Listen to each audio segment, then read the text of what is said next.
Murder by Experts.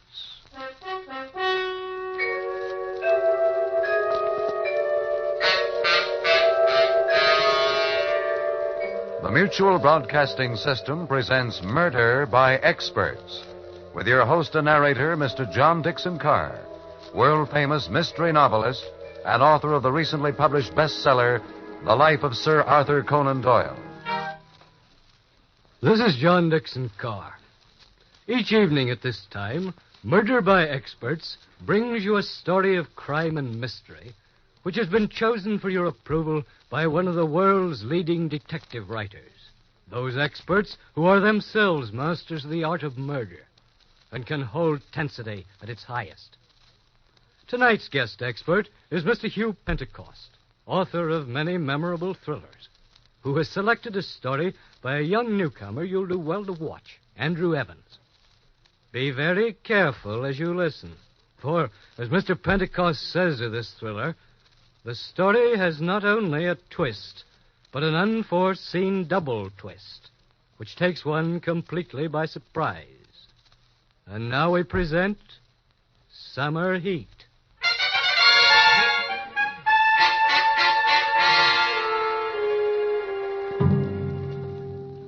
Look now at the old elms, the ivy-covered buildings on the campus of a small Midwestern university. It's a fine June afternoon when you hear laughter and the greetings of the reunion of the class of 36. 12 years have passed, but none of the members of the class seems much older to each other. There's the dark-haired Paul Baxter wandering rather strangely. There are two of his old friends, prosperous now, judged by their clothes, and boisterous in greeting. Paul Baxter, you old rascal. It's sure good to see you again. Hello, Steve. Bert, this is a surprise. Oh, why didn't you ever write to us, Paul? You had our addresses. Why, sure. That's no way to treat old classmates. Just think, 12 years. Yeah. Oh, they sure have gone fast. Too fast to suit me. Say, Paul, you've turned awful gray for only 33. Well, he always did take things too seriously. I suppose by now, Paul, you're one of the biggest lawyers in the state, huh? How's Marcia? Yeah, you were all set to marry her after graduation, remember? Yes, and you were going to become her father's junior law partner. Oh, you sure had a sweet setup there. Well, things worked out a little differently. You see, that party we had graduation night, do you remember it? Remember it? Oh. How can we forget it? Oh, that was a real blowout. And were you tight, Paul? Well, you know, that party sort of changed my whole life. Changed your life? Well, how? Well, I don't remember much about the party itself. I guess I had too many drinks. In fact, I don't remember anything until I woke up the next morning. I could hear old Trinity ringing. I awoke to find myself on the couch in my living room. It was noon, and the room was hot, stiflingly hot. I remembered I had a date with Marcia and her father at 1 o'clock.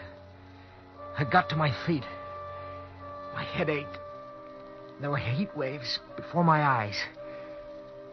Feeling sick, I staggered toward my bedroom, and then I saw him. A man, asleep on my bed, his back to me. For a moment, I stood there, trying to remember if someone had come home from the party with me. But the night before was a total blank. I crossed to the bed, bent over, shook his shoulder. Hey, fella. Hey, it's noon. Wake up. Come on, wake up. As I shook him, he had flopped over and looked up at me with staring eyes. He was dead. And there was a knife in his chest. My hunting knife. I stood stunned, staring down at the body on my bed. The dead man was an utter stranger to me. He was neatly dressed in old clothes. And my knife, My knife was in his heart. I killed him. I couldn't remember when or how or why, but I'd killed him. Frantically, I tried to remember what had happened. Was he a panhandler? Someone I'd met on the street and drunkenly brought home with me? I didn't know. I couldn't remember.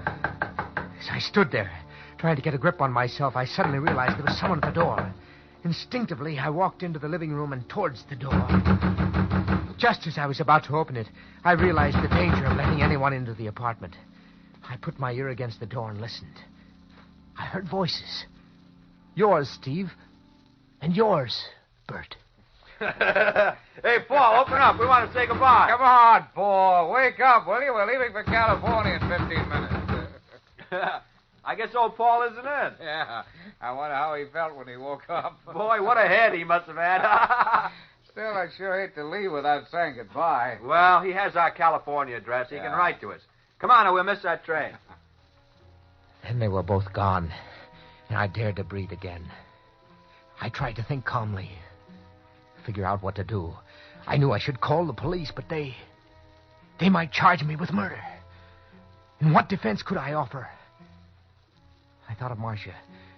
The slightest scandal and everything would be off. Our marriage, my job, my future. I couldn't call the police. I couldn't call them and sacrifice everything I'd worked for. Somehow I had to get the body out of my apartment, get rid of it before it was found. Then it came to me. My car was in the basement, garage. The dumbwaiter in the kitchen led down to the basement.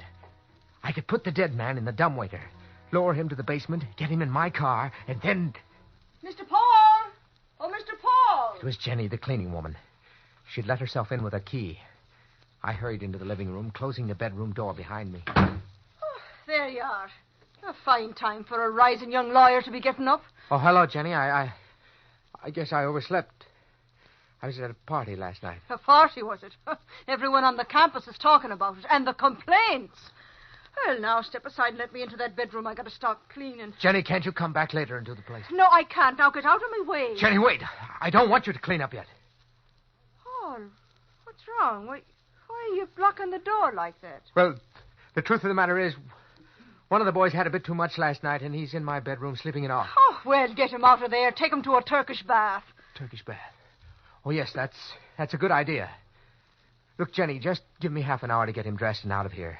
Then you can come back and clean up. A half hour, nothing. I'll give you exactly 5 minutes. All right, Jenny. I'll have him out of here by then. You'd better. She was gone, and I had 5 minutes, just 5 minutes. I went into the bedroom and quickly went through the dead man's pockets.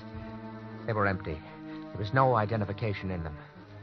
The thin, pinched face told me he was a nobody, a derelict, someone who might never be missed.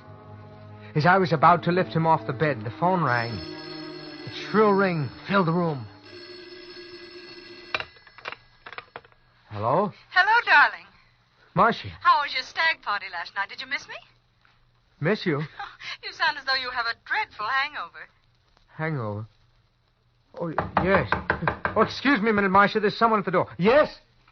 I'll be coming in to clean your room in another minute, Paul. Jenny. So get your friend out of there. Oh, yes, Jenny, yes. Just give me another minute and we'll be out of here. Marcia, I can't talk to you any longer. I'm in a hurry. Then you haven't forgotten your appointment with Father and myself at 1 o'clock. No.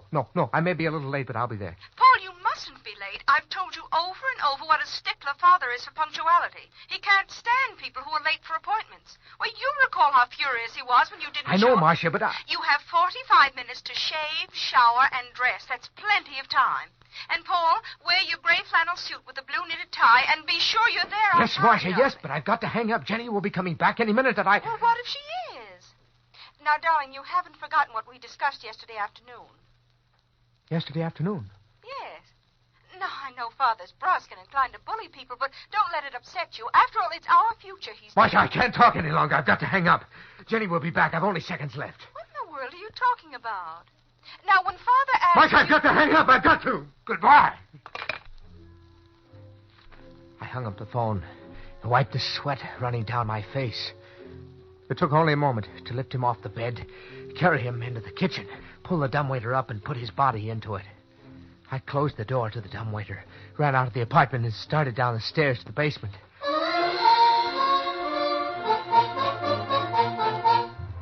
I got down to the basement to find Ben, the janitor, leisurely pulling on the dumbwaiter rope. Ben! Oh, Ben. Oh, well, Paul. If it's your car you're after, it's there by the door all washed like you asked. Thanks, but Ben, stop a minute, will you? I want you to do something for me. Sure, Paul. Just as soon as I've emptied this dumbwaiter. Will you stop blowing that dumbwaiter? Stop you here! Hey, what's wrong with you? You're acting mighty strange. I'm sorry I shouted like that, Ben. It's just that there's a package up in my apartment that I'd like you to mail right away. There's $1 in it for you. All right. But there ain't no need to rush. Today's Sunday. The post office is closed. Closed? Sure. Say, what's the matter with you anyway? Must be the heat. Something awful heavy on this dumbwaiter. Wait a minute. There's something else. How's that? Stop a minute, will you? How can I talk to you while you're lowering that dumbwaiter? Well, go ahead. I can hear everything you're saying. Let go of that rope. Let go, you hear it? Hey! You going crazy or something? I've half a mind to call the super and tell him what... No, don't do that. Ben, up in my apartment, there's a bottle. Bottle? Yes, I brought it home last night. It's half full. I wanted you to have it for cleaning the car. Oh, thanks. I sure appreciate that, Paul.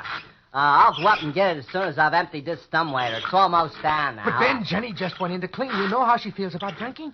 Jenny? Jumping grasshoppers. Why didn't you say so? That woman will pour it all down the drain if I don't get there first. As soon as Ben disappeared up the stairs, I pulled the dumbwaiter the rest of the way down, opened the door, and he fell into my arms. Slinging the body over my shoulder, I staggered with it to my car and swiftly dropped him on the floor in the back. It was an old touring car. The top was long since gone. To hide the body from view, I covered it with an old blanket. A moment later, I started the motor and rolled smoothly out of the basement and into the driveway. As I did, I heard Ben shouting to me from my window. Oh, hey, Paul, wait a minute. I got something. I pretended not to hear Ben calling. Instead, I stepped on the gas.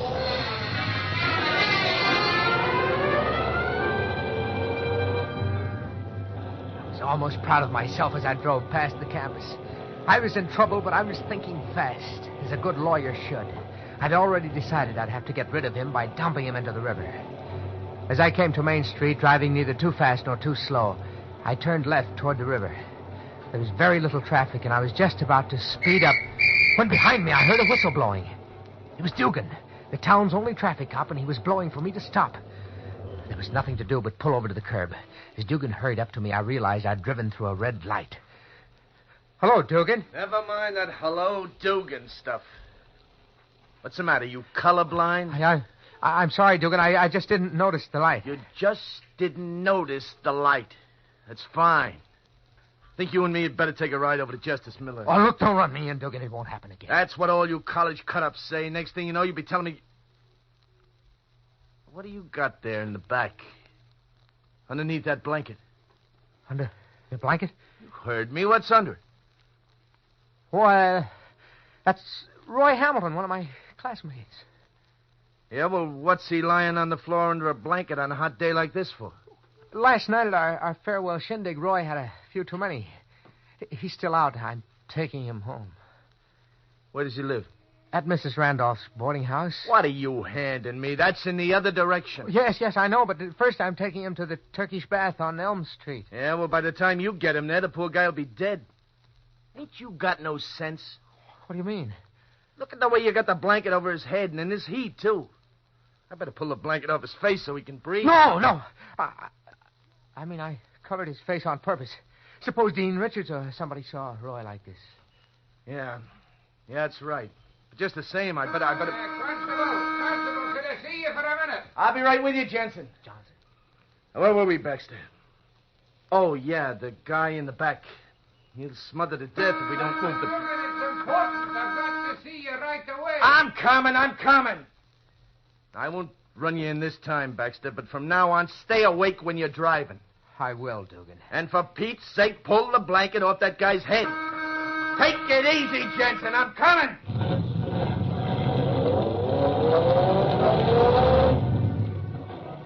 As I stepped on the gas, I muttered a prayer of thanks for old Johnson, the janitor of the medical school building, who had called Dugan just as he was reaching for the blanket that covered my passenger. It was a few minutes after 1 as I drove out of town. I could picture Marcia's father fuming in my lateness.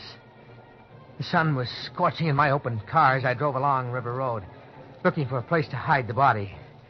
I needed one where there were trees to hide me.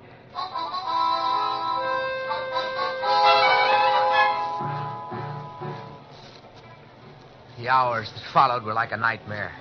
The heat was stifling, and I could feel my hand shaking on the wheel from nervous tension. I drove and drove and drove, looking for a place to get rid of the body.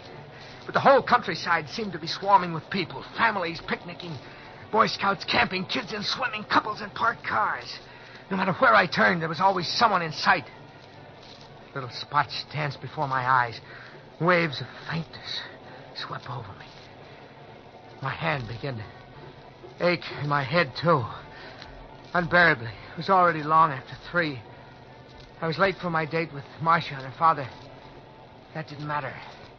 Nothing mattered but to get rid of the body in the back of the car. I had to get rid of it. I had to.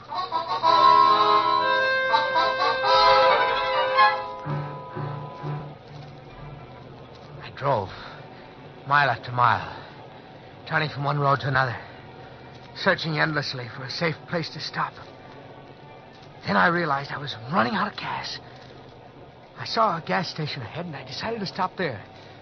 It was a risk, but I had to take it.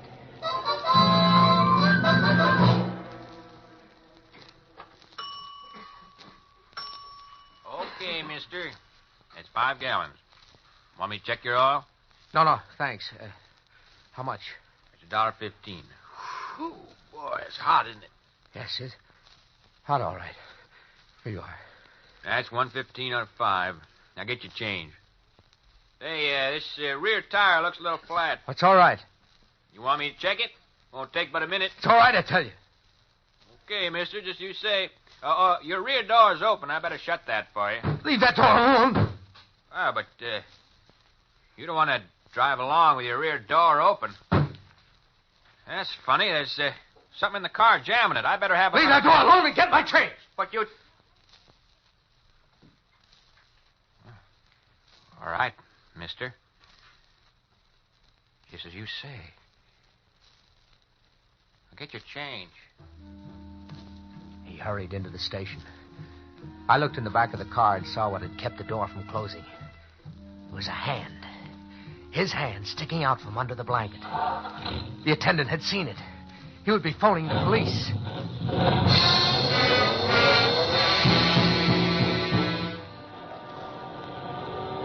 I drove faster and faster. The police would be on the lookout for me now. My whole future depended on what I did in the next few minutes. And then it came to me. In one brief moment, it came to me. The perfect way to get rid of the body. It was so simple, so perfect, that I laughed aloud with relief.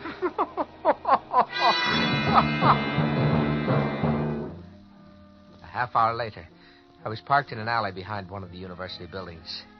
It was Sunday, and the place was deserted. Despite my fatigue and aching head, it took me but a moment to carry the body into the basement of the medical building and down the corridor to the basement room where the bodies for the dissecting classes were kept. Where does a wise man hide a leaf? In a forest. Where does a wise man hide a body? In the dissecting room. The room was big and cool and dimly lit. The far end was a long metal tank. I reached the tank and lowered him to the stone floor beside it. I had only to open the tank, slip him inside, and leave. I reached for the lid of the preserving tank and was about to open it when I heard a voice. Hey, who's in there? It was Johnson, the janitor. I quickly dropped behind the tank and waited, holding my breath. I heard you. Stop hiding and come out. I know you're here. I just saw your car through the window. You better come out if you know what's good for you. He'd seen my car. He knew I was in the room. But if I kept my head, there was a chance, just a chance. All right, Johnson. Here I am. Baxter, eh? So it's you, is it? You're the one who... Johnson, wait a minute. Let me explain. Explain, huh? After last night, I'm not listening to any fancy stories. I'm the one who gets blamed when... What's that on the floor behind you there? On the floor? What? Why, nothing, Johnson. Do you think I'm blind or something? Step aside and let me see what... Why, it's a body. Yes. It's a body. So that's it. I thought you were trying to steal one. Instead, you were bringing it. Yes, I was bringing it. And just what were you going to do with that gentleman on the floor? Put him back in the tank with the rest? Yes, that's right. I thought he might not be noticed. As if I wouldn't have known. Well, go on. Call the cops. Let's get it over with.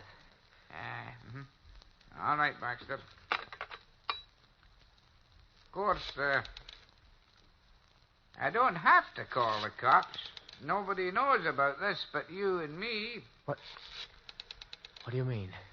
Well, I was going to make a report, but this way there's no harm done, so I might be able to overlook the whole thing if I was persuaded properly. You might overlook it? That's right. You just leave this fella to me, and there's no fuss because nobody's the wiser. You'd do that? You'd keep your mouth shut? I guess I could be persuaded to. How much? Well, suppose we say $50. $50? That isn't much, considering what would happen if I reported you. Oh, no, it isn't. $50. That's very cheap to help me cover up a murder. Murder? More of your jokes. I'm not talking about murder. I'm talking about putting number 37 here back in his proper place. Number 37? Yes, 37. He just came in yesterday from the county poor farm, and last night he disappeared, stolen by you and your drunken friends, and dressed up for a joke. Well, I don't like jokes like that. I drove downtown a while back to tell Dugan the constable about it, but... Well, I didn't tell him anything. It would mean trouble for me for being asleep on the job. Number 37. He was stolen from here last night. Aye, that's what I said. As long as you've brought him back, there's no harm done. That's why I'm willing to keep it quiet. Then I didn't kill him. It was just a joke somebody played on me. Just a practical joke. Here. What's wrong with you? It's a joke. It's a very good joke on me. This whole afternoon driving in the heat, trying to get rid of him, was just a joke. A joke. For goodness sakes, he's fainted.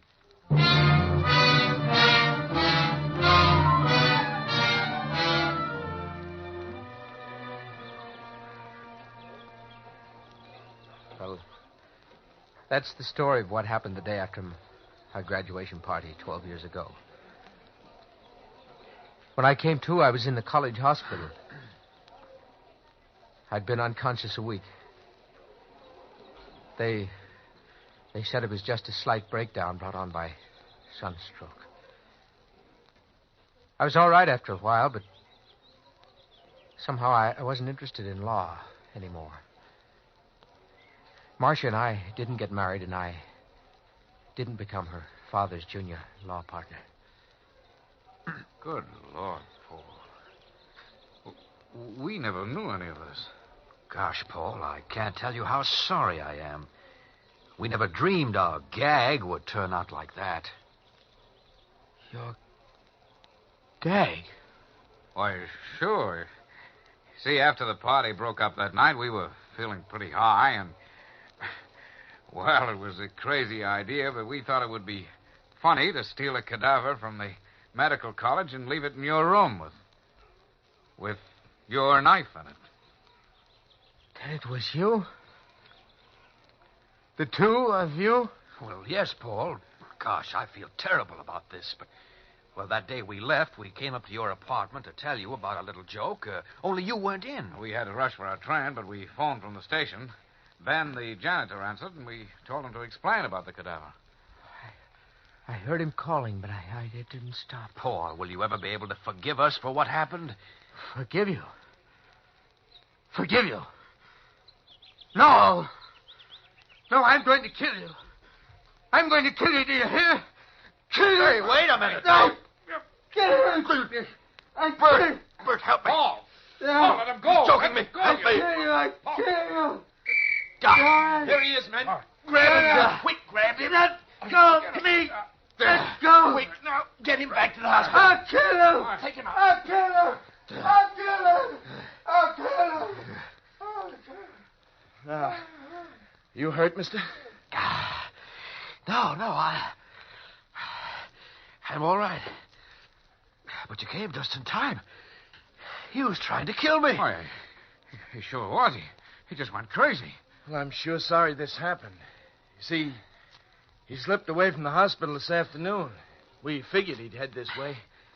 The hospital? Yes. Poor fella had a bad breakdown just after he graduated 12 years ago. He's been locked up ever since. Locked up? Yeah. He's always been perfectly harmless, though. He just went around all the time looking for a place to hide something. This is the first time he ever got violent. I can't figure out what came over him.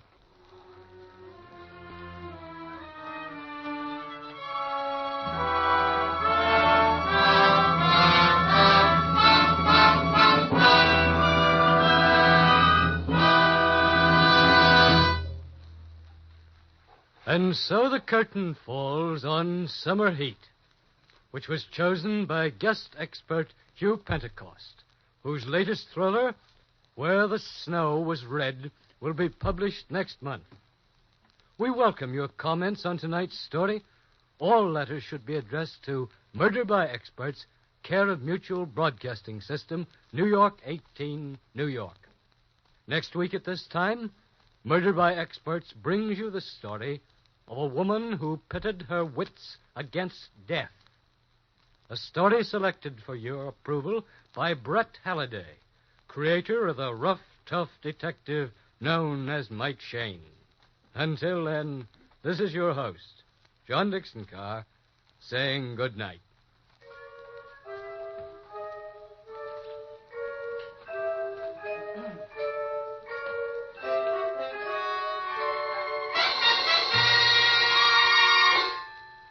In our cast were Lawson Zerby, Bryna Rayburn, Ian Martin, Cameron Andrews, Bill Zuckert, and Frank Behrens.